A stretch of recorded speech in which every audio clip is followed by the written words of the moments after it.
নারায়ণগঞ্জের সোনারগাঁও উপজেলার মোগরাপাড়া চৌরাস্তায় অবস্থিত নতুন সেবা জেনারেল হাসপাতালের আভ্যন্তরীণ প্রতিষ্ঠান সেবা জেনারেল ফার্মেসি গত ৮ বছর যাবৎ উপজেলার পিরোজপুর ইউনিয়নের পশ্চিম কান্দারগাঁও এলাকার ৪২ বছর বয়সী জহিরুল ইসলাম নামের এক যুবক পরিচালনা করে আসছেন।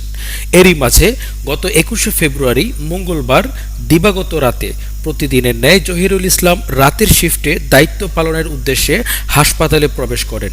পরদিন সকাল আনুমানিক ৯:৩০টার দিকে জহিরুল ইসলামের বাসায় হাসপাতাল থেকে মোবাইলে জানানো হয় জহিরুল ইসলাম অসুস্থ। অতঃপর স্বজনরা হাসপাতালে এসে তাকে আলাদা কক্ষে প্রবেশ করে। এরপর কি ঘটেছিল জহিরুল ইসলামের সাথে তা রহস্যই রয়ে গেছে।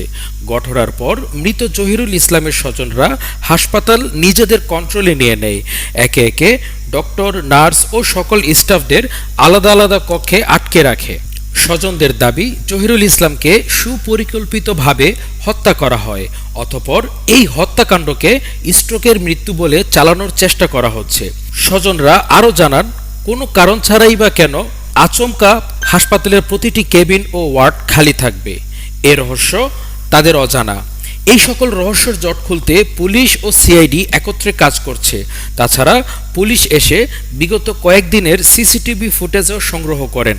অতঃপর ঘটনাস্থল হতে হাসপাতালের মালিক মনিরুল ইসলাম, ম্যানেজার মুস্তাফিজুর রহমান ও অন্য ম্যানেজার আক্তার হোসেনকে আটক করে। তাছাড়া নাইট শিফটে থাকা নাজমুল আলম হাসান সহ ওয়ার্ড বয় মিন্টু মিয়াকেও পুলিশি হেফাজতে নেওয়া হয়।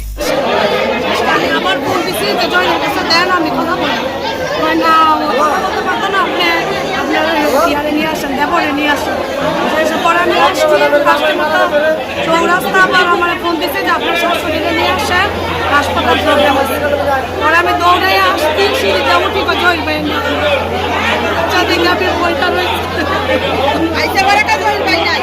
আমার বন্ধুরে ফোন দিয়ে বলছে, ভাবি আপনি আসেন, এন ইয়া হয়েছে, সমস্যা হয়েছে।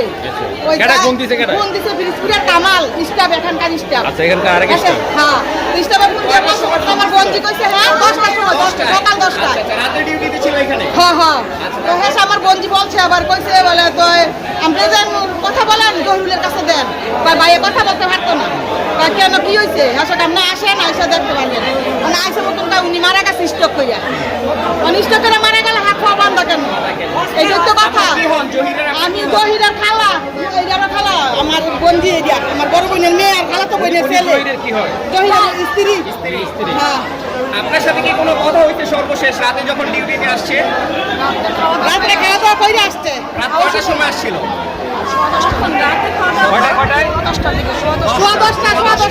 মানে রাতের গভীর রাতে কোনো ফোন টোন দিচ্ছে কারো? না, ফোন দেয় না। আচ্ছা, আপনাকে কি কখনো বলছিল হাসপাতালে কোনো সমস্যা হচ্ছিল বা কোনো এরকম?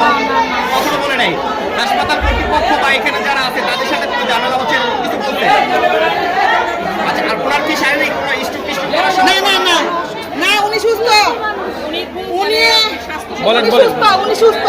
মানে এমনি হাসপাতালে, আমি বলি হাসপাতালে কারোর সাথে শত্রুতা বা এই ধরনের কোনো কিছু বলছিল? বলতে পারি না, এটা আমরা বলতে পারি না। ওই মারা গেছে, হ্যাঁ যে মারা গেল, আমরা আত্মীয় স্বজন কেউ জানি না, আমরা অন্য মানুষের মারফতে জানতে পারছি যে হ্যাঁ মারছে। হ্যাঁ হাত পা বান্ধা অবস্থায়, হ্যাঁ ট্রিটমেন্ট অবস্থায়, হ্যাঁ এমন মুমূর্ষু রোগী মারা গেছে, এন কি ট্রিটমেন্ট আছে? ঢাকা মেডিকেল নিয়ে যাবো, আরে ঢাকা মেডিকেল নেই, কোনো আত্মীয় স্বজনকে জানায় নাই, কোনো কিছুই আমরা পাইনি, আমরা কিছুই জানতে পারিনি। হ্যাঁ এখন কর্তৃপক্ষ সব পলাতক, হ্যাঁ প্রশাসনের শক্তি নিয়েই কাজ করছে। এগুলি প্রশাসনের শক্তি সব কিছু আমাকে উদ্ঘাটন করে সাংবাদিকের মাধ্যমে আমরা যাতে সঠিক বিচার পাই। এই ধরনের একটা সন্তান ওর এই জীবনটা কে দিব ফিরে? একটা মাত্র ছেলে, এদের যা কিছু করণীয় দরকার সব ব্যবস্থা। নিহত জহিরুল ইসলাম এক ছেলে সন্তান ও স্ত্রীকে নিয়ে সুখেই জীবনযাপন করতেন। পারিবারিকভাবে উচ্চ মধ্যবিত্ত পর্যায়ে ছিলেন তিনি। গ্রামবাসীর মতে জহিরুল ইসলাম কোনো রাজনীতি বা কোনো প্রকার উশৃঙ্খল জীবনযাপন করতেন না। পরিবার ও কর্মজীবন নিয়েই কাটত তার সময়। তাই জহিরুল ইসলামের এই রহস্যজনক মৃত্যুতে শোকে ভেঙে পড়ে পুরো গ্রাম। পুলিশি হেফাজতে ময়না তদন্তে নেওয়ার পূর্বে দলে দলে জহিরুল ইসলামকে এক নজর দেখতে হাসপাতালে ভিড় করে পুরো গ্রামবাসী। সকলের দাবি সুস্থ তদন্ত সাপেক্ষে সঠিক আসামিদের গ্রেফতার করে আইনের আওতায় নিয়ে কঠোর থেকে কঠোর শাস্তি দেওয়া হোক।